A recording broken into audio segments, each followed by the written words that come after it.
Hey everyone, welcome back. Uh, Hope everybody's having a good time here in Necropolis. I actually had a cast on at the beginning of the league, so I decided to go with some one-button builds. Thankfully, there were some buffs to the skill I'm using here, but I actually started with Herald of Agony. And once I had a little bit of money, I made this character here, and so I went from one button build to another one button build to this Flame Golem of the Meteor here, and it's been working out pretty well. You know, it's a really good mapper. It's not some crazy boss killer. It's got between 1 and 1.5 million DPS as it is set up here. Its defenses aren't too shabby. They're not great, but you never stop moving, so there's that.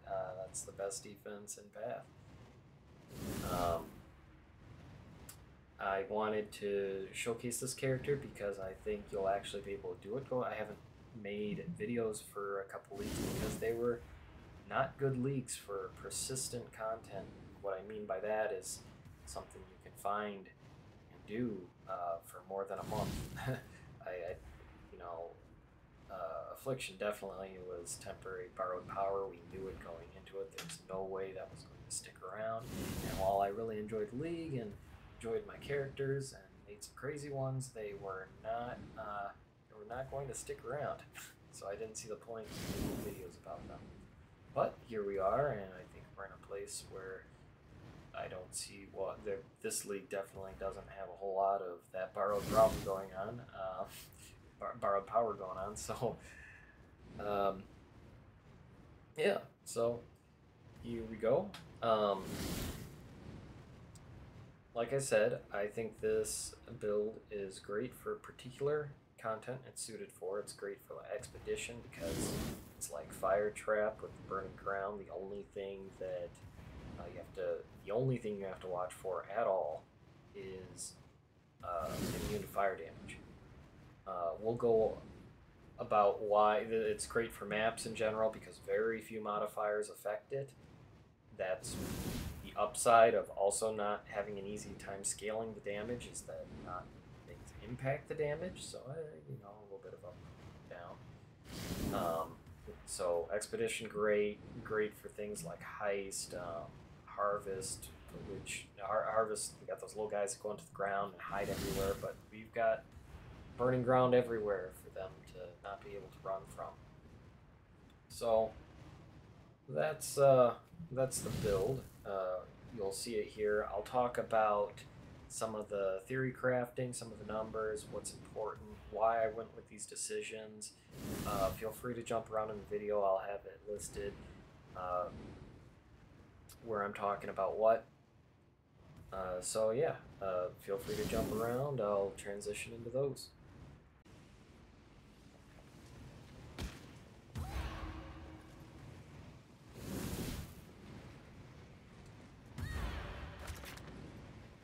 I always love a good risk.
This part of the video, I'm just going to showcase the gems, the current gem setup. Don't mind the... not all the slots are filled. This build does not take many gems at all. I have trouble actually determining what more I can possibly put in it.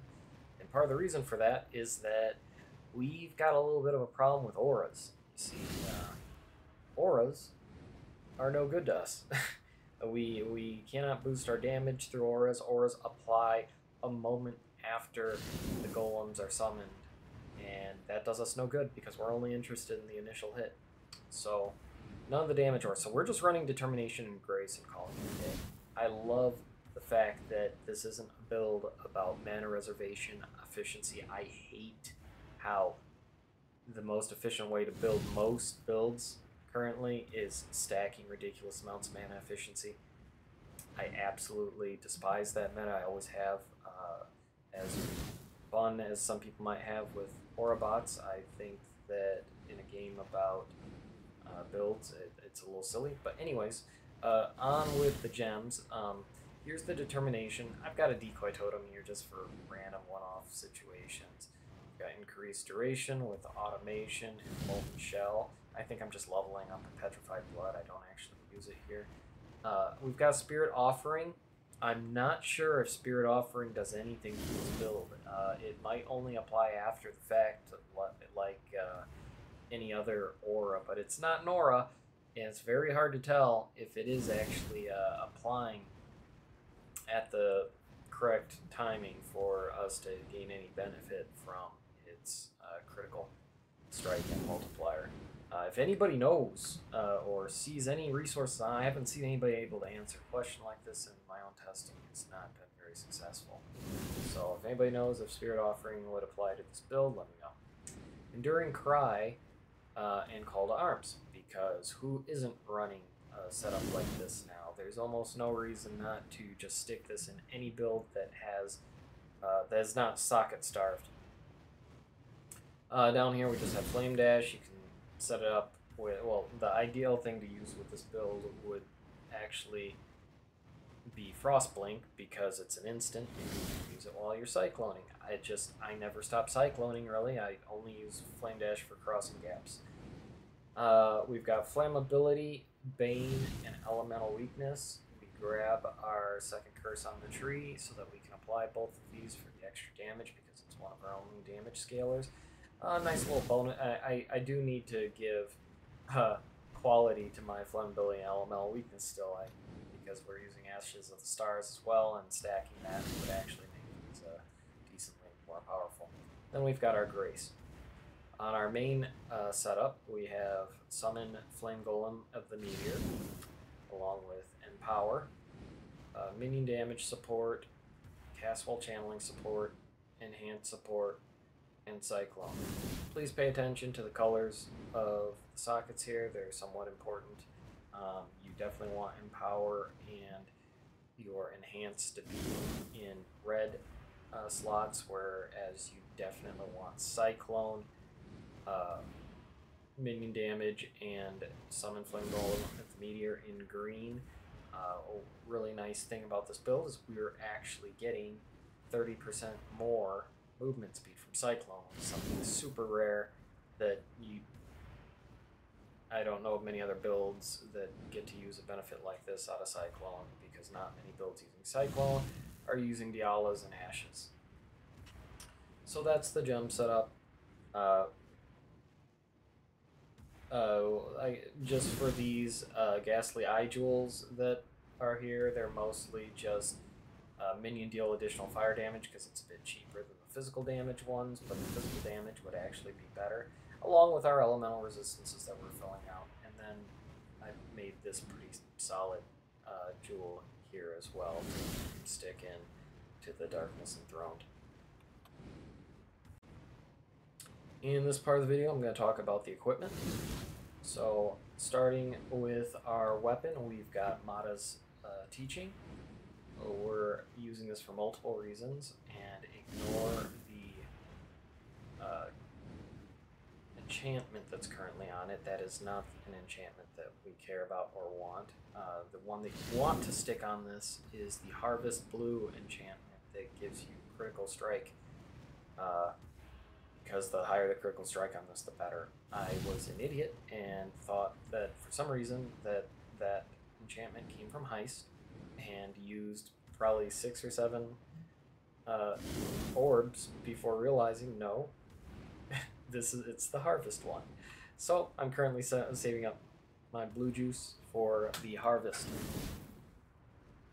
enchant, but this is a perfect Mata's. As close as you can get, the better. We are utilizing the critical strike chance on minions, which is why we're using it. We're using an Ancient Skull with +1 maximum power charges. This gives us currently, it gives me 300% minion crit chance, which is obviously huge. This is one of the few builds where we just don't care at all about the minion's maximum life. We're not doing minion instability or anything like shenanigans like that. Them having more life means absolutely nothing in this build, so that's great for us. We're just doing it for critical strike chance. There's a new helm this league that came out that allows you to give them all of your power charges, or all of your charges, not just power charges. Well, I should say power, endurance, and frenzy, because it doesn't give the others, but it does give those. The problem is generation. We, as an Ascendant, we actually could generate charges, but I just don't really see the purpose. I think this is definitely the better and much cheaper way to go. We're using an Ashes of the Stars. This one's a 30%. Obviously, get as close as you can. A lot of this gear is expensive. I understand that. We're using an Emperor's Vigilance for the shield just because it's an easy, quick way. It was an easy, quick way to fix some of my. We need a decent chunk of energy shield because the only way that we can sustain our mana is by using Eldritch Battery, and in this case, a shield like this I think works out best because it gives us a little bit of defense on top of the energy shield that we need. We definitely want as much of that physical mitigation as we can get. We're using Bubonic Trail currently for the 2 additional slots it gives us. It also gives us 32% movement speed, and eventually when I pick up an Amanamu's whatever jewel, we'll also get the reservation efficiency and be able to stick in another like haste probably, or another aura of our choice, hopefully. We're using a Darkness Enthroned, again, as high percentage as you can afford, just because these jewels end up being huge for us, which I'll explain in that part of the video. These are terrible gloves. Do not copy these gloves. The only reason I'm using them is because the implicits, I had fire exposure, and this was my early way of getting fire exposure, is by sticking them on my very first pair of mapping gloves.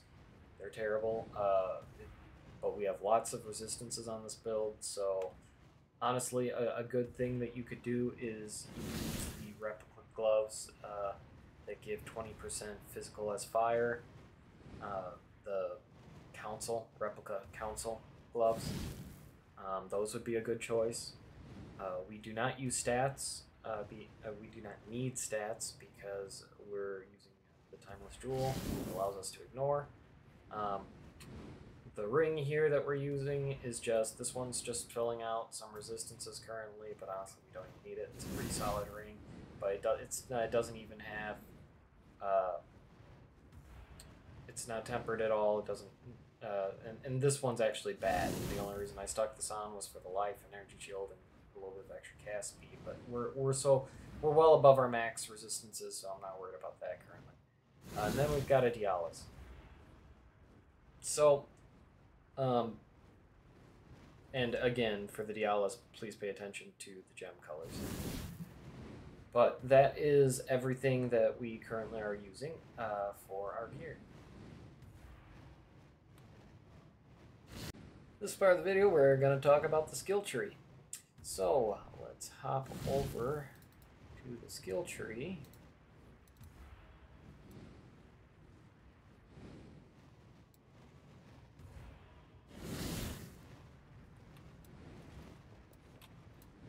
Alright, so let's take a look at what's going on here. There's a lot of craziness going on. So, first off, we're an Ascendant.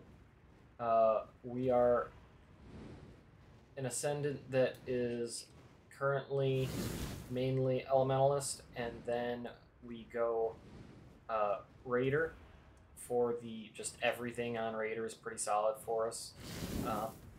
We don't care so much about Onslaught, or it's a little bit of extra move speed if you manage to proc it, or the Frenzy charges, but phasing, movement speed, and suppress, all solid.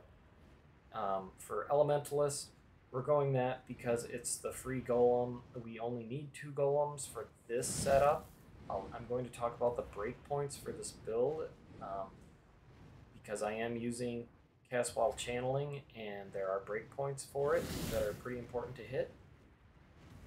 The other nice things from this is that we're getting the shocks are always 10%. We get, and exposure gives an extra 20% to effective resistances.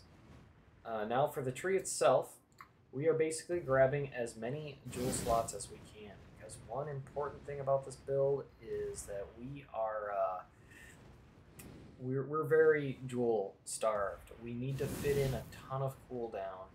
The chest piece along Diala's along with Ashes gives us around, I think it's 240%. I think mine's 244 or 246% because it's a 23% quality. So 246% cooldown recovery. But from that, and believe it or not, that's not enough because we have to at least get to 0.45 seconds to have optimal, and actually 0.43 with the server tick rate in mind, seconds to get the optimal cycling on cast wall channeling for our flame golem. So it starts at 2 seconds. You have to get it down to 0.43. What we're doing for that is using primordial harmonies. Right now in this setup, I think I 1, 2, 3. We're coming over here. That's an adorn. We're gonna pay attention to that later. 4.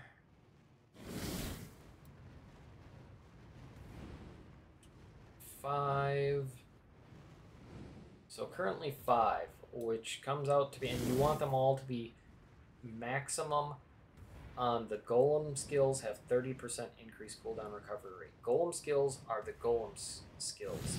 The line after that is referring to your skills. Reverse that. The first line is referring to your skills. The second line is referring to the golem skills. Summoned golems have 34% increased cooldown recovery rate on this jewel here is irrelevant entirely. Do not care about the golem's recovery time. We care about your recovery time with the golem skills itself. 30 in this case, the 30 times 5, it comes out to be an extra 150%. So add that to the 246. So that comes out to 396, 396% cooldown. So around there is what we're aiming for in order to have that 0.43 second cooldown, which is what I'm currently going with. So as you just saw, these 3 here, I've got the primordial harmonies socketed. We are grabbing these specifically for they're the most beneficial for us. We've got fire resistance, life regen, attack speed doesn't really matter at all, but spell damage is even worse. At least if at some point we want some movement speed, we could take it here. Then we come down, we grab our life and our life mastery for an extra 50 life here. We jump down, we get our spell suppression.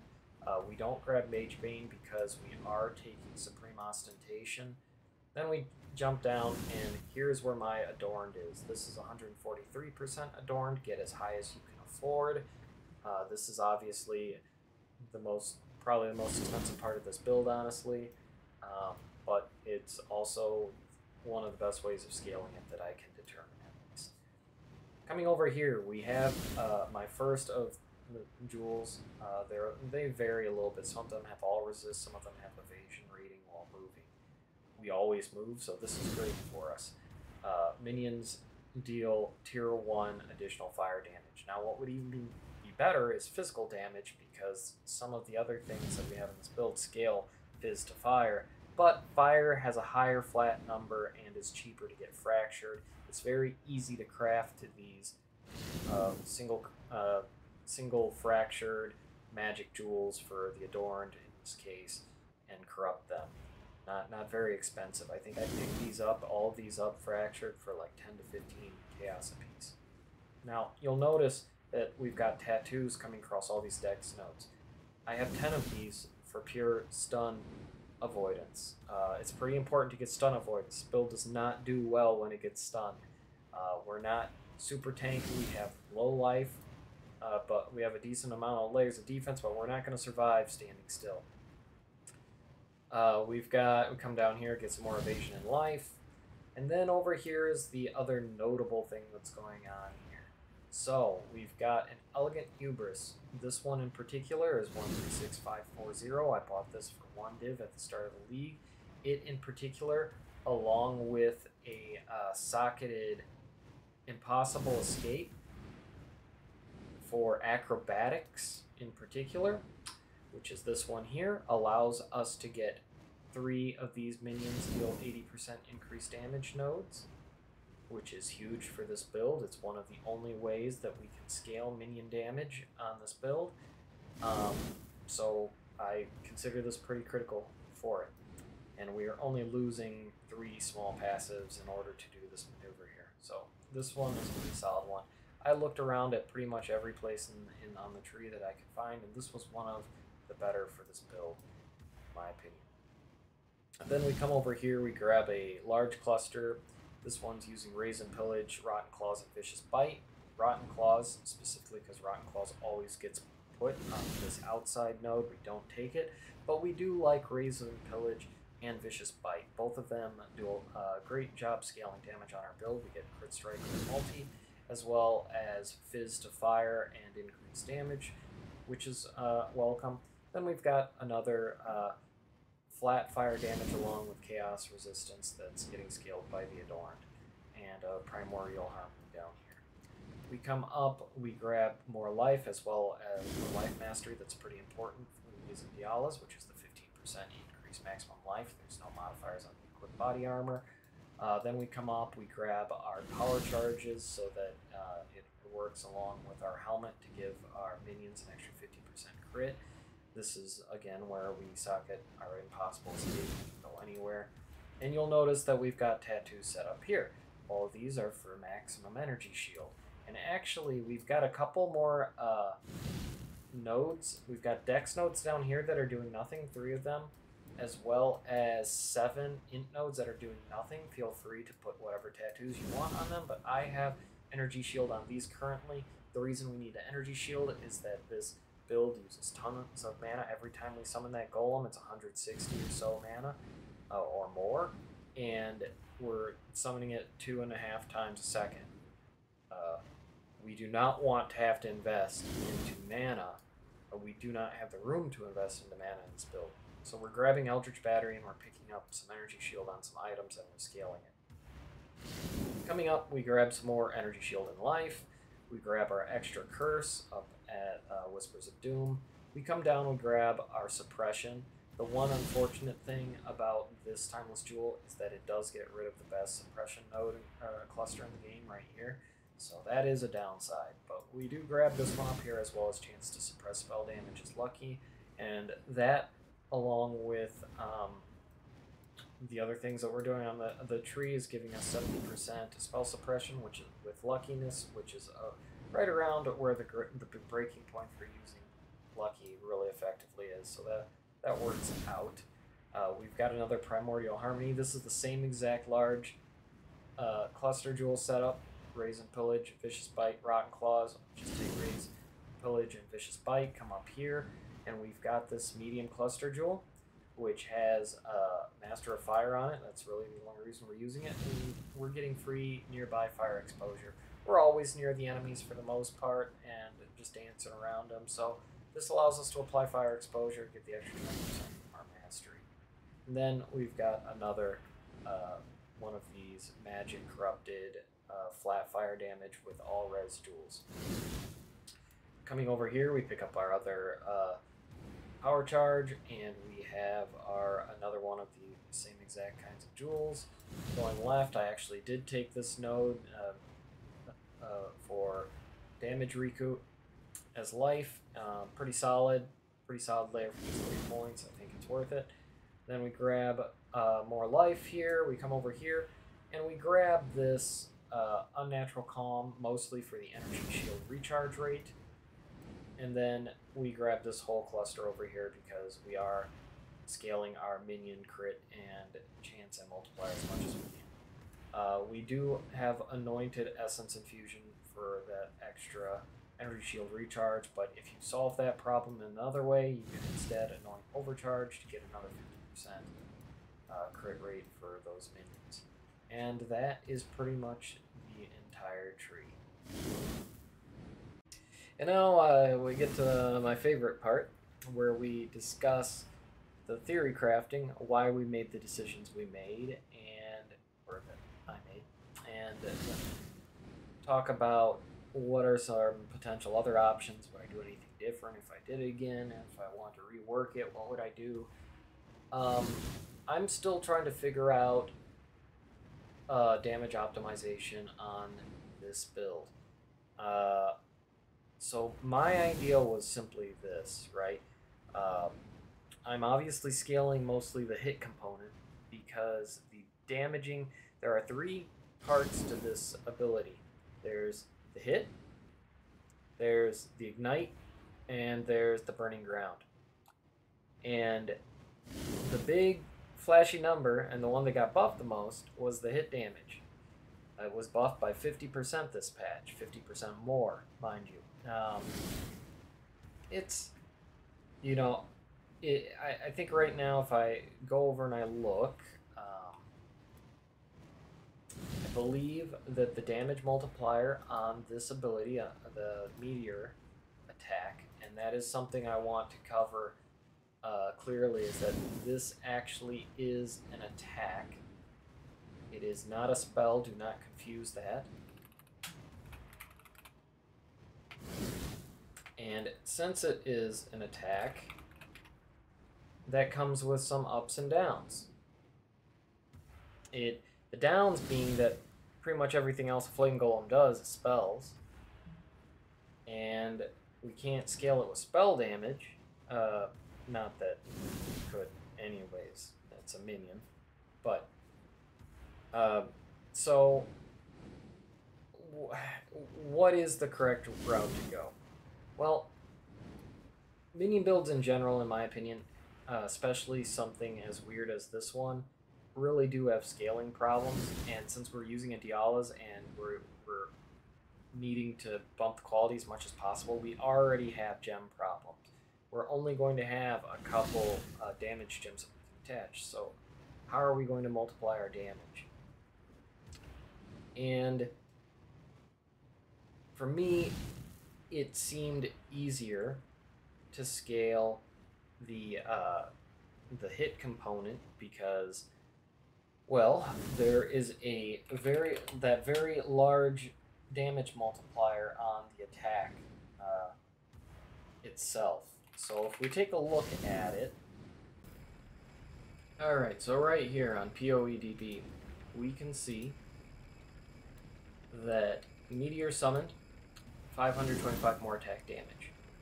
We can get a little bit of verification because if we come over to Path Building and go to our Calculations tab under the Meteor skill here, and we come down and look, you can see that a 5.25 damage multiplier is being applied, which suggests that either they know something that I don't about that, or they've already applied the 50% more damage modifier that came in with this patch, which is very possible. They're usually pretty on top of things. So that is why I decided to scale hit damage. We've got a massive damage multiplier here. Problem is that we don't have much else to scale it with. We have to go with that minion damage from the Timeless Jewel, and that's pretty much it. Gem levels are great, but that's why we're stacking all this flat damage on the tree. This flat damage actually comes out to be around, for me, around 125 flat max damage, which then gets scaled by the 5.25 multiplier, which then gets scaled by everything else. So these end up adding a ton. Now, there are other ways of going about this. For instance, before I tried this, let's go back to Path of Exile. Before I tried this, I was stick these other harmonies in. I was using a faster cooldown rate. If we socket in 3 more of these, we can get the cooldown down to 0.34 seconds. Now notice I've put on 1 more golem, because if you get under 0.4 seconds, they will not summon in time. If you're under 0.4 seconds cooldown, it is important that you have 3 golems. If you're above 0.4 seconds cooldown, 2 golems is fine. But now, and we also need to put on our level 19 cast while channeling because that has a 0.36 second cast while channeling along with a 0.34 second Golem. And the reason you need that gap, you need that 0.23 second gap, because the server tick rate, it needs to tick between the two things happening. If you shorten this any more, you will not have this consistent golem. These golems come down much faster. But as you can also see, it ate my mana really quickly. So I didn't like that overall because A, we have to use 3 more jewels, which gets rid of a ton of our flat damage. And you have to solve more mana problems. So as a result, I'd just rather go with a 0.43 cooldown. It's a little bit slower. You still don't have any gaps while you're traveling. The gaps, the ground constantly gets filled entirely. I'll display that. So going back to the other combination here, you can see that while we're traveling, we still have plenty of coverage. We don't have gaps in it or anything. And those AoEs are huge, which is great. So this setup is my recommendation. Now, I did not try scaling the damage over time, admittedly. There aren't, amount of moves, or the jewel that you can get 30% multiplier there. You can get a little bit more maybe on large cluster jewels. The flat damage we get here scales our ignite as well.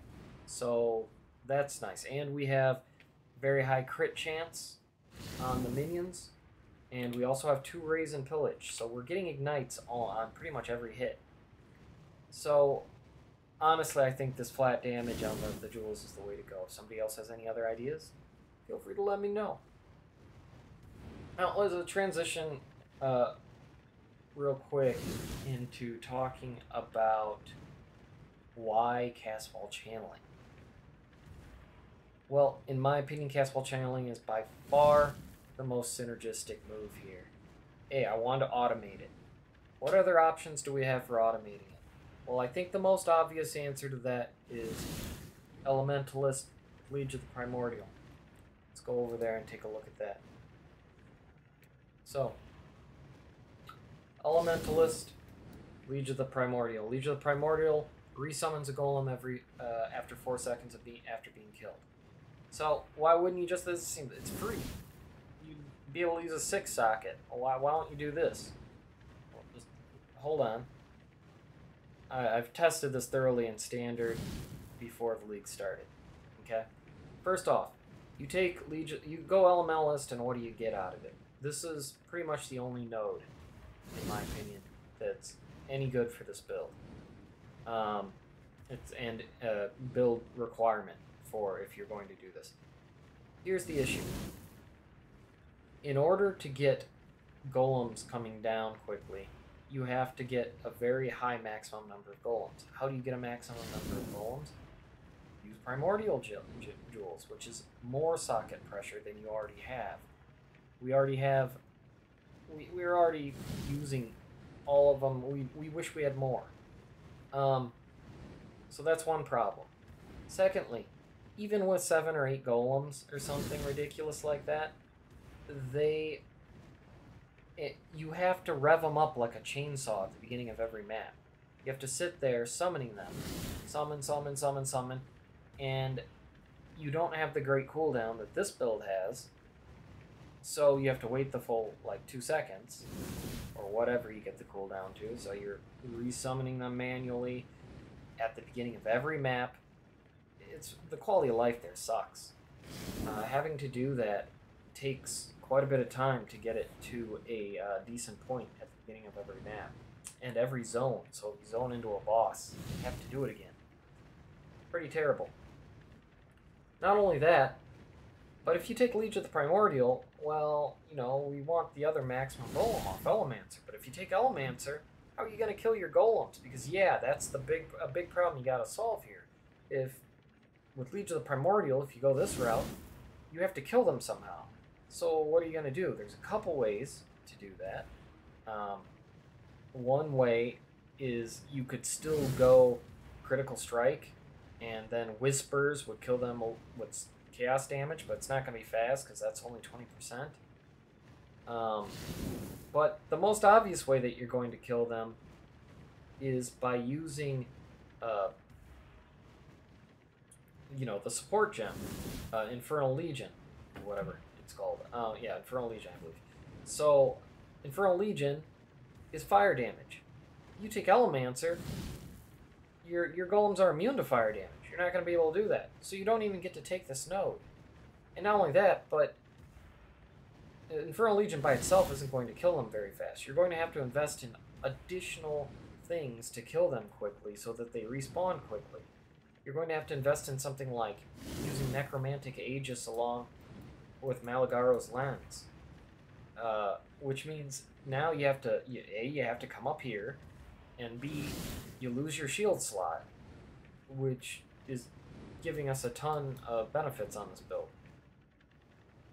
So, in my opinion, that's all really lousy for something that at the end of the day you're still going to have to rev up like a chainsaw at the beginning of every map. I know it sounds really appealing, it sounds cool. It's unfortunate, it's not very great. Also, on this build we get to ignore the largest downside of cast while channeling. Well, everything about it is ideal. Since we have a cooldown, we don't really care that cast while channeling is like the slowest method of triggering, right? It starts at 0.45 seconds, which is almost perfect for us, honestly. But we don't really want it that much faster than that anyways. But also, the main reason this is so great for us, the cast while channeling, is that the main downside is the first line there. Supported triggered spell gems deal 30% less damage. That's a huge less multiplier that most spell builds don't want to deal with. That's annoying to deal with. And this is great for us because the Meteor is the Golem skill. It doesn't affect the damage at all. We get to completely ignore the main downside of cast while channeling. That makes up largely for the fact that we're having to use immune support, not another damage in here. But it's almost like we're not losing out on anything because we're not having to mess with the 30% less damage on cast while channeling. So that's the logic behind why it's cast while channeling. Also, it was a completely unexpected upside. I forgot entirely that Cyclone with 100% quality gives you 30% more movement speed. It's a huge more multiplier. I have no movement speed on this build, and I still move very quickly. Thanks to that. Every time my Quicksilver flask is up, I move around. It's one of my better builds for moving around. So that's the reasoning behind it. I don't think there's a lot else to discuss behind what's happening in the build. So if you have any questions, feel free to leave comments. I'll try to answer any of them. If you say, you know, why didn't you try the, or did you try this, or did you try that? Yeah, there's a lot of stuff I tried. I'm probably just not remembering it right now, to be honest. I probably should have written more down. The main thing to remember on this is, like I said, the breakpoints. If you need 5 primordial gems to get below, to get to the 0.43 necessary to really start utilizing this, or the harmony jewels. But if you go with 8 and you get down to 0.34 seconds, well, in that case, now you need 3 golems instead of 2. Otherwise, they will not summon fast enough before they despawn from the cooldown being too fast. So, under 0.4 seconds, 3. Above 0.4 seconds, 2. And remember the primordial breakpoints as well. I poured, as you could see, a lot, like a decent amount of currency into this build, and way too much for a meme build. At the end of the day, do I recommend it? Not for the cost. Absolutely not for the cost. This is entirely for the memes. So treat it like that. If you, I do think that Meteor is really satisfying. It's one of the most satisfying things. It comes down, the sound effect, the slam of it, everything is great. I really like that. It's like on the level of Shatter. Just really tactile, if I had to give it a word. So I do really like that about it. But, you know, it's you could do way better for a 70 to 100 divine build than this, as if your only interest is effectiveness. So that was my best attempt at the build. I saw other people on YouTube trying to do things. I thought that they were all pretty bad, to be honest, which is why I decided another reason I decided I had to put a video up about it, because I just didn't see anybody using it to much success. I've cleared everything up to T17s. Don't try to do T17s with this build. It's not going to do it.